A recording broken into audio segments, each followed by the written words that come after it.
So I want to go over some of the steps that are involved just to give you an overview of the scope of this project. As always, I recommend you have a Kawasaki service manual on hand that has all your torque values in case I don't give you, in case I skip over those parts. It's good for you to have all the torque values and diagrams of how everything is reassembled. It's always good to have that in front of you. So to get the process started here, the first step is to remove the two 10mm bolts holding the oil catch can in place. Then use your fingers or use the pliers and go ahead and remove all three hoses attached to the catch can.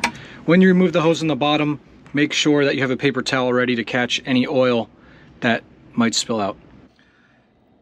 Alright, so I've got the two 10mm bolts securing the catch can, and we're going to go ahead and remove these two bolts on the bottom of the intercooler. Loosen and remove the hose clamp on the bottom of the intercooler. There's our cooling line, and now we've got to get these two ducts off here and slide it out. Remove the main duct between the intercooler and the throttle body. That is right there. And I've removed the supercharger relief valve, and now I've just removed the hose clamp for the blow-off valve. Just gonna push that out of the way there. Now I've loosened the main feed duct to the intercooler on both sides. You can see it's disconnected right there at the supercharger, and it's disconnected here at the intercooler. So now I'll wiggle that out. So as you rotate the intercooler to get it out, they might have put the hose clamp on from the factory in a weird angle, but now you could reach that. And then there's one more cooling line right down there. So once you get that formed hose off down there, you have your temp sensor, your air temp sensor, that's right here. That goes to the bottom of the intercooler. Let's see if I can do that with one hand. There you go, that's popped out. Intercooler is now disconnected, ready to come out. Now we have to loosen the exhaust pipe here and the hose assembly here, and we're gonna have to remove this. So I'm gonna go ahead and pull this hose off, and then we're gonna pop these four bolts that hold the this lower exhaust pipe muffler assembly in place. All right, so we've removed this hose. Careful not to lose that clamp. I'm gonna put it in my, and then using a 14mm socket, you're gonna go and loosen these four. Make sure to loosen them in a crisscross pattern. So once you loosen these manifold bolts, also make sure to loosen those hose clamps, and then you got to loosen that band around the water box that's right there. Whack that with a mallet, should pop loose. So the water box is loose. I've got that duct loose right there, and now we're just going to slide this back out of the way. You guys know, because it was on video, I just replaced this exhaust filter, and already, guess what? It's failed again. So we've got our lower exhaust pipe here disconnected. We removed the gaskets and we removed the exhaust filter, and now we're going to go ahead and pull this off, and then we can get the intercooler out of the ski. Oh boy, was that a pain in the ass or what? See, it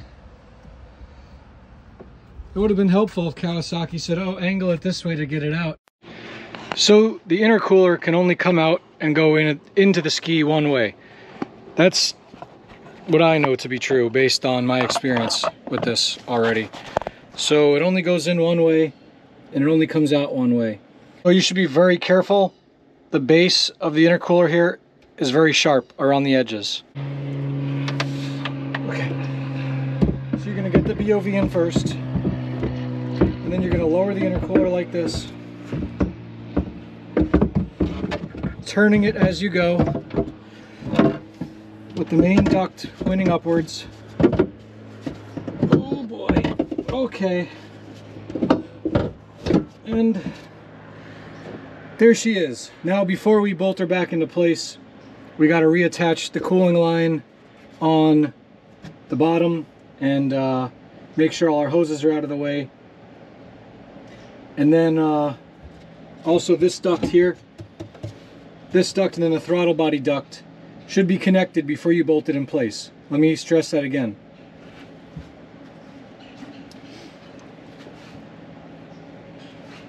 This here, the duct that goes from the intercooler to the throttle body, you should have this in place before you tighten the intercooler down. All right, so hopefully it was difficult for me to film, but hopefully you could see how I got the intercooler in and out. It only goes in and out one way. I learned this the hard way. All right, there was no other videos on getting an intercooler out of a 2022 or 2023 new gen ski, and you do have to turn it a very specific way. Remove the exhaust manifold. It's easier if you remove the tensioner as well. All the ducting has to be removed. And I did that just because I wanted to inspect the intercooler. I wanted more room to clean up my whole bilge here. And it is good to take it out at regular maintenance intervals just to inspect all your hoses and everything behind the intercooler as well. If you can't do this, you should definitely have your qualified Kawasaki watercraft mechanic take care of that for you.